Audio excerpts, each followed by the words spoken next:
Last sir class आपकी आवाज अटक रही है। अच्छा तो भाई लास्ट क्लास में हमने एफ ब्लॉक एलिमेंट्स के बारे में पढ़ा था।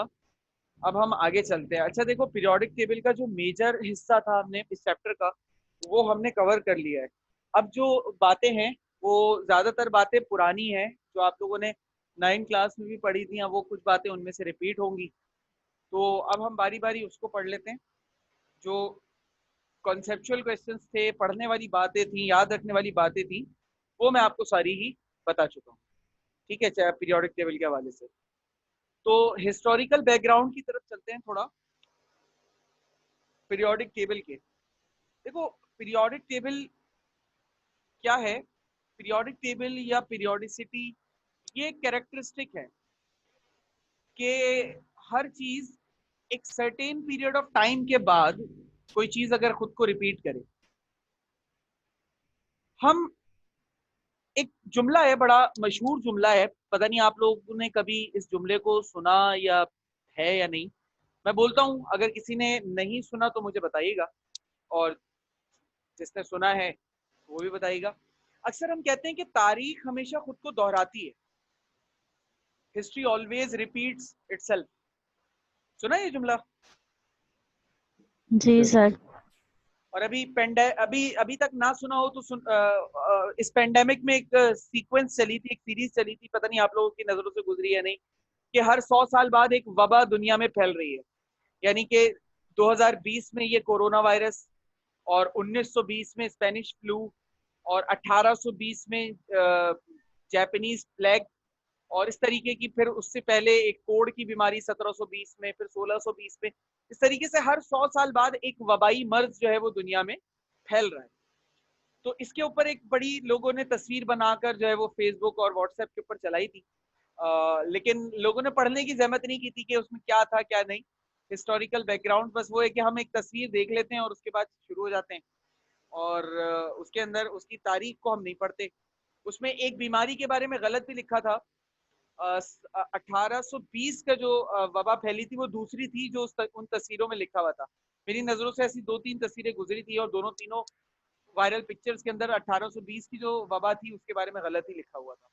आप लोग अगर किसी के पास वो पिक्चर हो तो गूगल करके उसको देख भी सकते हैं। 1820 या 1720 की तस्वीर, जो बीमारी का जिक्र था वो गलत था। उस वक्त बीमारी कुछ और थी और उस पिक्चर में कुछ और लिखा था। तो पीरियोडिसिटी भी एक यही चीज है कुछ, कि एक सर्टेन पीरियड ऑफ टाइम के बाद एलिमेंट्स की जो प्रॉपर्टीज या कैरेक्टरिस्टिक्स होती हैं वो रिपीट होती हैं। वो रिपीट खुद को करती हैं कह लें, या वो रिपीट होती हैं कह लें, जैसा आपको मुनासिब लगता है आप कह सकते हैं, एक सर्टेन पीरियड ऑफ टाइम के बाद। अब ये कहानी शुरू कहां से हुई? शुरुआत में लोग एलिमेंट्स की क्लासिफिकेशन के ऊपर गौर करते थे, चीजों की क्लासिफिकेशन पर, यानी कि टाइप्स पर। शुरुआत जब चीजों की हुई थी तो वो यहां से हुई थी कि जब हम बात करते थे क्लासिफिकेशन की। एंड आफ्टर दैट हम उस क्लासिफिकेशन से जब आगे निकले, तो क्लासिफिकेशन से आगे जब हम निकले तो फिर हम पीरियोडिसिटी पर आए। तो शुरुआत में क्लासिफिकेशन थी। सबसे पहली क्लासिफिकेशन जो इस दुनिया की चीजों के हवाले से की गई वो आज तक ऑथेंटिक है, और वो एक मुसलमान साइंसदान ने की थी जिनका नाम था अल राजी। सबसे पहली क्लासिफिकेशन इस दुनिया की अल राजी ने की थी चीजों की। और अल राजी ने कहा कि इस दुनिया में दो ही तरह की चीजें पाई जाती हैं, या तो चीजें लिविंग होती हैं या फिर चीजें नॉन लिविंग होती हैं। ये कहा था अल राजी ने, या तो चीजें लिविंग होंगी या फिर चीजें नॉन लिविंग होंगी। ठीक है, अल राजी के ये क्लासिफिकेशन आज तक वैलिड है। आपके जहन में कोई यकीनन कोई तीसरी चीज नहीं होगी। इस दुनिया में दो ही तरह की चीजें, या तो चीजें लिविंग है या चीजें नॉन लिविंग। अल राजी के बाद एक और साइंटिस्ट थे, अंग्रेज साइंटिस्ट, वो आए। उन्होंने कहा कि इस दुनिया में दो तरह की चीजें पाई जाती हैं। उन्होंने कहा चीजें या तो मेटल होती हैं या फिर चीजें नॉन मेटल होती हैं। लेकिन इनकी ये क्लासिफिकेशन गलत साबित हो गई। कैसे? कुछ टाइम बाद पता चला कि इस दुनिया में एक तीसरी तरह की चीज होती है जिसे हम कहते हैं मेटलॉइड, जो मेटल और नॉन मेटल दोनों की खुसूसियात रखती है। तो ये तो थी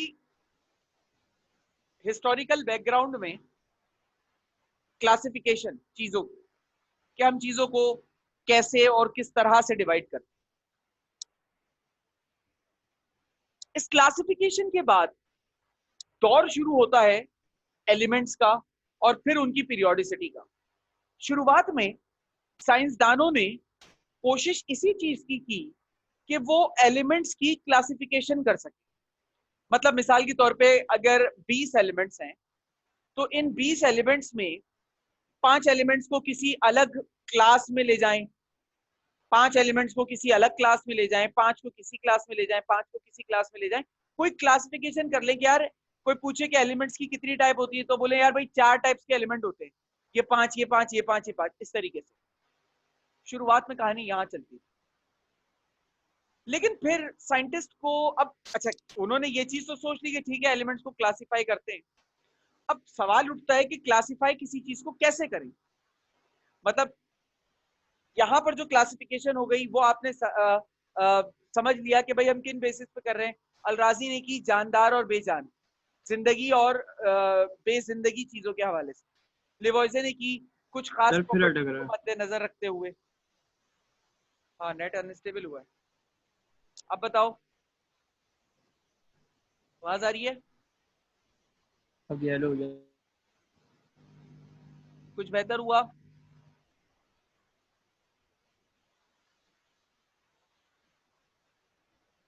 आवाज आ रही है बेटा?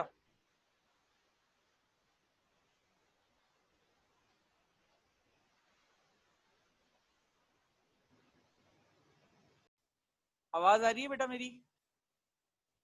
जी सर, आ रही है। जी सर। ठीक है।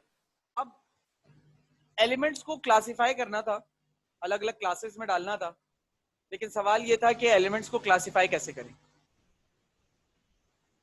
किसी भी चीज को इस दुनिया में जब भी क्लासिफाई किया जाता है तो वो उसकी प्रॉपर्टीज की बुनियाद पे किया जाता है। जैसे मेरे हाथ में मिसाल के तौर पे ये अभी 4 मार्कर्स हैं, ठीक है। आपसे मैं पूछूं क्या ये कितने टाइप के मार्कर हैं, तो आपका जवाब होगा सर ये 4 तरह के मार्कर हैं। अच्छा, मैं पूछूं कि कौन कौन से, मतलब क्या, आप कहेंगे सर इसमें 4 अलग अलग कलर्स हैं, एक रेड है, एक ब्लू है, एक ग्रीन है और एक ब्लैक है, ठीक है। तो आपने इन 4 मार्कर्स को या इन चीजों को जो क्लासिफाई किया, इन 4 चीजों को जो क्लासिफाई किया, वो कैसे किया? अकॉर्डिंग टू देयर कलर्स, उनके कलर के हिसाब से आपने उनको क्लासिफाई कर दिया। अच्छा, अगर ये आपको शो हो रहा था कि कलर है, मैं अगर यहां से हाथ रख लूं और अब आपसे पूछूं कि जरा अब मुझे बताइए कि ये 4 जो मार्कर हैं, ये 4 मार्कर की कितनी क्लासिफिकेशंस हैं, तो आप मुझे जवाब ये देंगे कि सर इनकी कोई क्लासिफिकेशन नहीं है, ये एक ही है, चारों मार्कर। ये जो 4 मार्कर आप हमें बता रहे हैं ये चारों मार्कर एक ही हैं, मतलब इनकी कोई क्लासिफिकेशन एज सच नहीं है। ठीक है, आप सही कह रहे हैं। जब कलर नजर आ रहे हैं तो आप क्लासिफाई कर सकते हैं, जब कलर नजर नहीं आ रहे तो आप क्लासिफाई नहीं कर सकते। यानी कि आसान लफ्जों में हम किसी भी चीज को उसकी प्रॉपर्टीज की बुनियाद पर, वो कैसा है, क्या करता है, इसकी बुनियाद पर क्लासिफाई करते हैं, हमेशा से हमेशा तक। ठीक है, हमारी क्लासिफिकेशन हमेशा ऐसे होती है। सही हो गया? अच्छा, चलें, क्लासिफाई का तो आपने क्लासिफिकेशन का तो आपने समझ लिया। अब जो एलिमेंट्स थे, साइंटिस्ट ने कहा कि हम पहले उनकी प्रॉपर्टीज मालूम कर लेते हैं, जितने भी एलिमेंट्स हैं हमारे पास। अच्छा, इसका स्क्रीनशॉट ले लो, फिर मैं रब करके आगे बढ़ूंगा। तो साइंटिस्ट ने कहा कि यार हम पहले ना एक काम करते हैं कि प्रॉपर्टीज को देख लेते हैं, प्रॉपर्टीज के हिसाब से फिर इनको डिवाइड करेंगे। रब कर रहा हूं बोर्ड। तो सबसे पहले एक साइंटिस्ट थे जिनका नाम था टॉबराइनर, TOBEREINER, जिसका रूल था rule of triad, Dobereiner's rule of triad. Dobereiner ने क्या किया, उसके वक्तों में ज्यादा एलिमेंट्स डिस्कवर नहीं थे, मतलब ज्यादा एलिमेंट्स के बारे में हमें नॉलेज नहीं थी कि ये भी एलिमेंट हैं। हो सकता है कुछ एलिमेंट्स हमारे सामने जरूर हो, हम उनका इस्तेमाल भी करते हों, लेकिन वो एलिमेंट्स हैं या नहीं हम ये मानते नहीं थे उस वक्त। उस वक्त जो नोन एलिमेंट्स थे डॉबराइनर के टाइम पे वो 15-18 एलिमेंट्स थे, इससे ज्यादा नहीं थे। तो उस हिसाब से सर बहुत अटक गया वीडियो या वॉइस, सर, दोनों। बाकियों के पास भी? जी सर। बेटा तो बोल।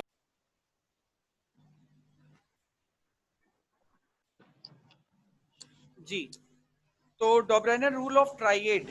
अच्छा, डॉबराइनर के टाइम पे ज्यादा नहीं 15-18 एलिमेंट डिस्कवर थे। तो डॉबराइनर ने क्या किया, डॉबराइनर ने पहले उन एलिमेंट्स की एक प्रॉपर्टीज निकाली सबकी। जब उसने सारे एलिमेंट्स की प्रॉपर्टीज निकाली तो उसने ये देखा कि तमाम जो एलिमेंट्स उस वक्त तक के नोन थे, उन एलिमेंट्स में खासियत उसको मिल रही थी। क्या खासियत मिल रही थी कि सर्टेन एलिमेंट्स के ग्रुप थे जिनकी प्रॉपर्टी एक दूसरे के काफी करीब करीब थी, जैसे कि लिथियम, सोडियम, पोटेशियम, या फिर क्लोरीन, ब्रोमीन और आयोडीन। उसने देखा कि इन एलिमेंट्स की और भी ट्राइएड्स उसने बनाए थे, लेकिन फिलहाल मैं इन दो की बात कर रहा हूं, हमारी किताब में भी जिक्र दो का ही है। इन एलिमेंट्स की प्रॉपर्टीज आपस में मिलती जुलती थी। अब सवाल यहां पर यह आता है कि ठीक है उसने ग्रुप तो बना लिया, अब वो अपनी इस बात को साबित कैसे करे? साबित करने के लिए कोई ऑथेंटिक प्रूफ होना चाहिए। अब उस प्रूफ के लिए उसको जरूरत थी मैथमेटिकल नॉलेज की, उसको जरूरत था मैथमेटिकल प्रूफ का कि उसको मिले कोई। अच्छा, मैथमेटिक्स की मैं अगर आप लोगों से पूछूं ना कि मैथमेटिक्स की क्या यूजेज है, कहाँ यूज करते हैं, क्या मैथमेटिक्स के फायदे हैं, तो आप लोगों का जवाब होगा सर हिसाब किताब में इस्तेमाल होता है। किसी और को पता है कि मैथमेटिक्स की कोई और एप्लीकेशन किसी की नॉलेज में है? जो इंजीनियरिंग वाले बच्चे हैं जरा मैं उनसे मुखातिब हूं, कोई मुझे बताएगा मैथमेटिक्स की एप्लीकेशन?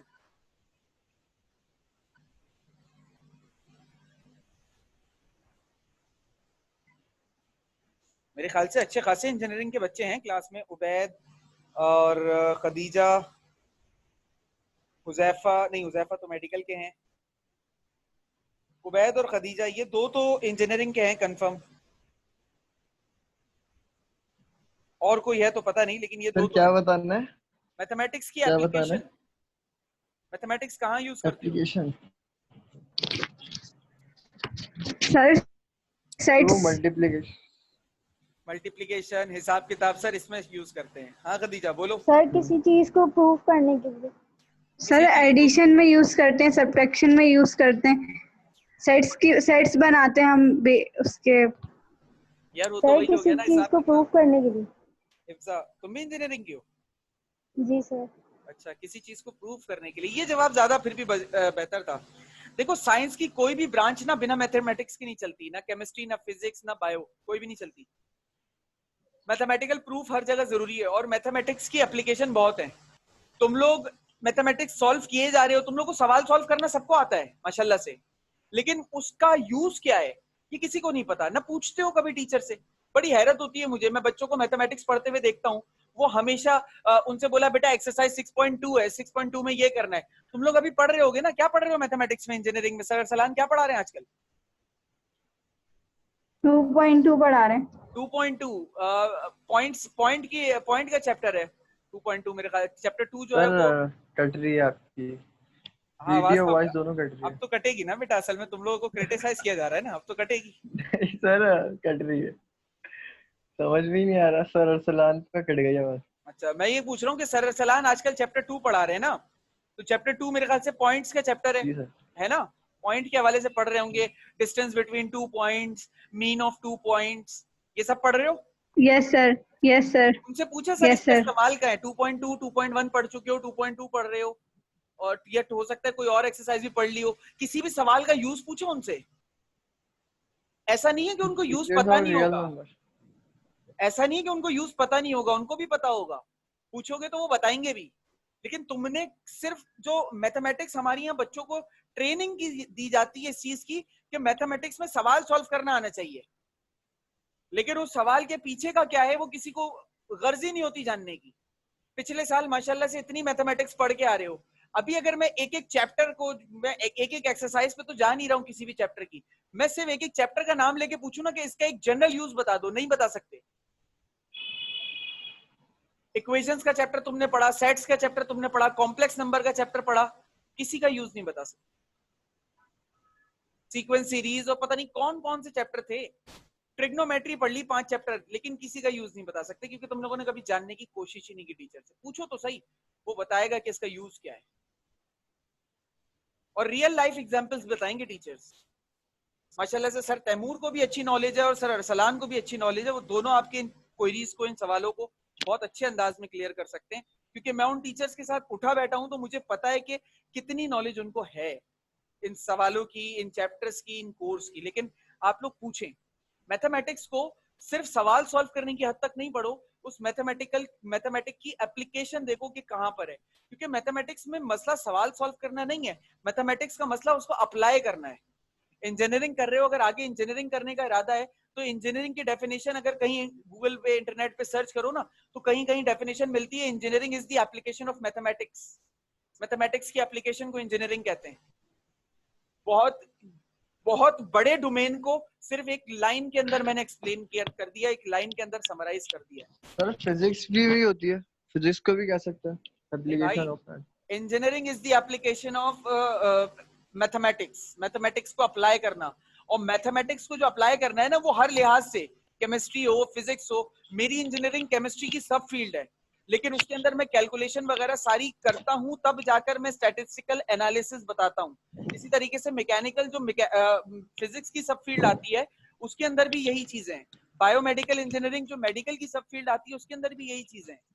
आपको मैथमेटिक्स का यूज आना चाहिए कम से कम जो इंजीनियरिंग पढ़ रहे हैं। मेडिकल वालों का तो खैर अल्लाह ही हाफिज है, उनको 2+2 4 पता है तो वो भी काफी है, मसला नहीं है उसका। खैर बात निकलेगी तो फिर मैं बहुत देर तक जलील करता रहूंगा तुम लोगों को, बात पूरी नहीं कर पाऊंगा, क्योंकि तुम लोगों को जितना भी जलील कर लो दिल भरता नहीं है मेरा, पता नहीं क्यों। तो इसलिए खैर हम बात के ऊपर चलते हैं अपनी। तो डोब्राइनर के पास, आवाज आ रही है?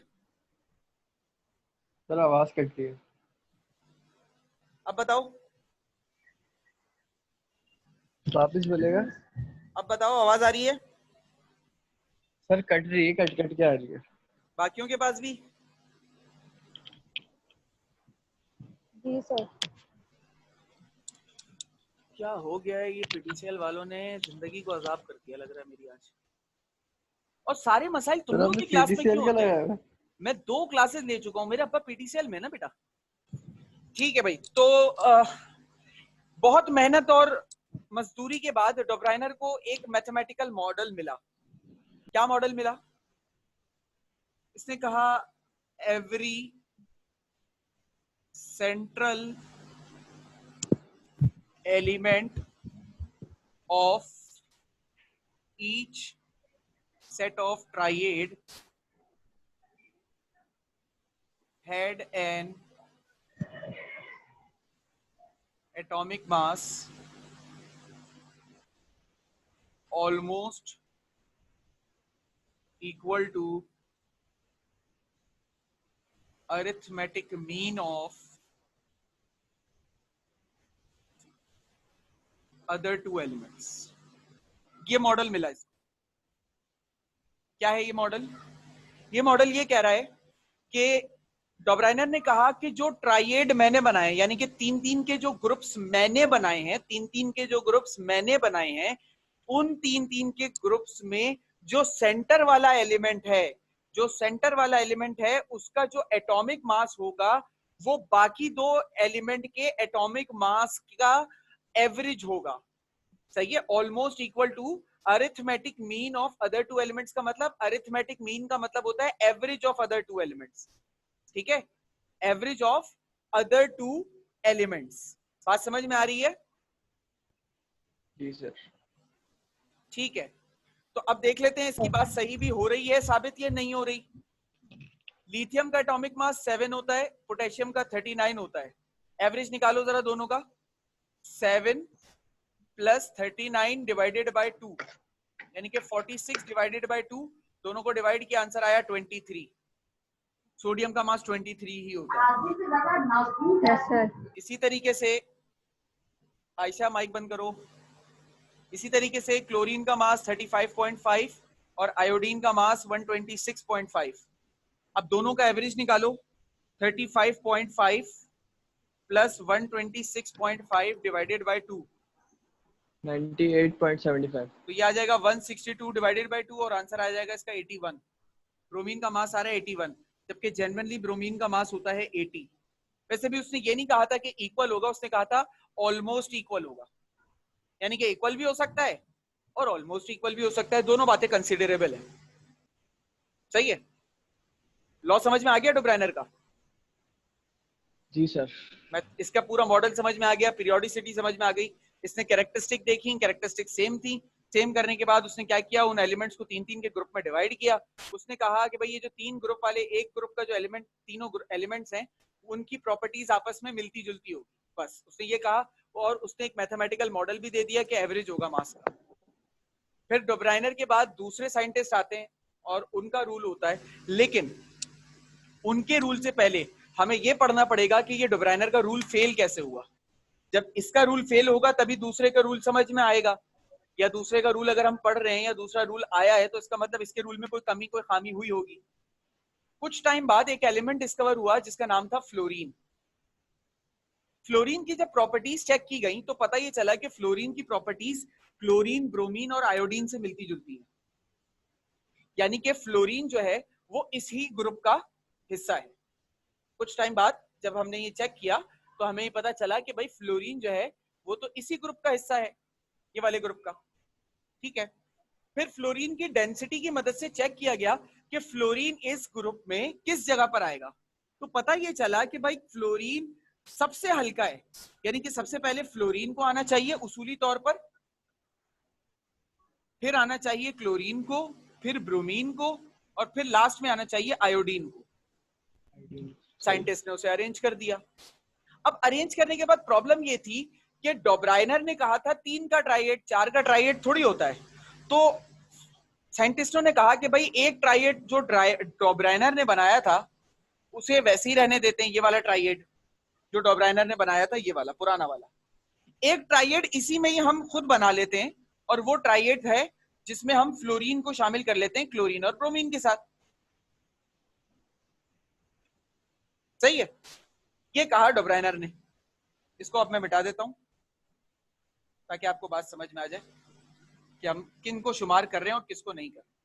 तो आयोडीन को शुमार हम नहीं कर रहे। सही है।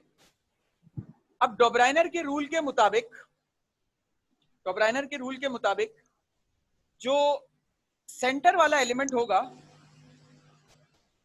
उसका एटॉमिक मास बाकी दो एलिमेंट्स के एटॉमिक मास का एवरेज होना चाहिए।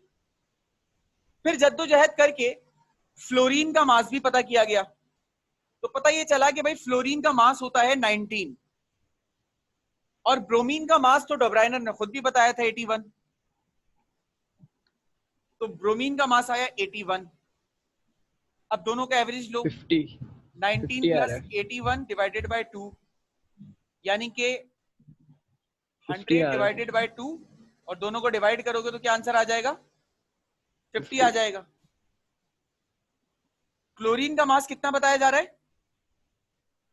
50। और जेन्युइनली क्लोरीन का मास कितना होता है? 35। अब दो बातें हैं। क्या भाई, पहली बात ये हो सकती है सर कि क्लोरीन का जो मास हमें पहले पता था वो गलत पता हो, और जो अब मास निकला है वो सही हो सकता है।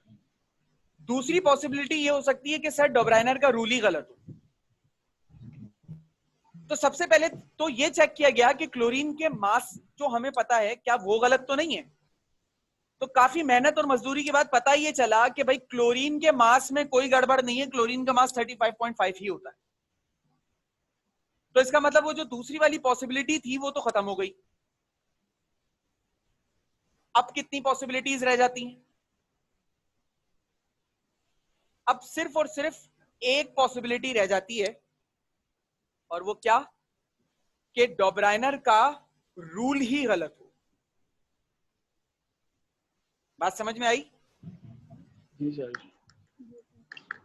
इसके बाद जो दूसरा लॉ है वो है न्यूलैंड्स लॉ ऑफ ऑक्टेव, और न्यूलैंड्स लॉ ऑफ ऑक्टेव इंशाल्लाह हम नेक्स्ट क्लास में डिस्कस करेंगे। फिलहाल डोब्राइनर का रूल क्या है? डोब्राइनर का रूल ये है कि डोब्राइनर कहता है कि जो मैंने ट्राइएड बनाए हैं तीन तीन एलिमेंट्स के, उन ट्राइएड का जो सेंटर वाला एलिमेंट है उसका एटॉमिक मास बाकी दो एलिमेंट्स के एटॉमिक मास का एवरेज होगा। फिर डोब्राइनर का ये रूल गलत कब साबित हुआ? जब डिस्कवर हुआ फ्लोरीन। फिर जब इनका ट्राइएड बनाया गया तो पता चला कि फ्लोरीन और ब्रोमीन का एवरेज एटॉमिक मास जो है वो 50 नहीं, वो 35.5 नहीं है बल्कि 50 है।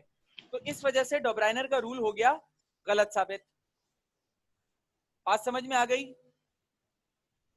जी सर। कोई सवाल, कोई कंफ्यूजन?